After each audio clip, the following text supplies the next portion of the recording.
আগে শিখতে হয় প্রেম মানে কি। তোর প্রেমের সঙ্গেই কেউ শিখায়নি, আমি শিখাই দিই, মাথায় রাখিস।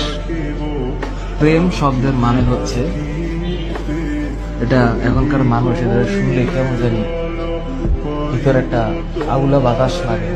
প্রেম শব্দের মানে হচ্ছে যত্ন। কেউ তোদের বলেছে?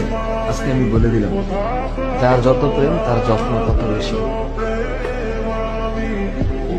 আর এর সাথে আর একটা টুকুর করে একটা শব্দ মাঝখানে লাগিয়ে দিলেই খেলাটা অন্যভাবে ঘুরে যাবে।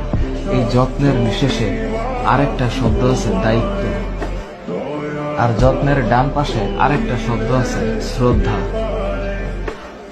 হ্যাঁ, আর যত্নের উপরের দিকে আরেকটা শব্দ আছে, এটার নাম হচ্ছে আরেকটা জিনিস। এটা মানে এইটা এই সত্যতা, এটার নাম হচ্ছে প্রেম। তোদের ভিতরে যদি এই জিনিস থাকে তাহলে প্রেম হবে, তা না হইলে অং আর ভং হবে। Always remember.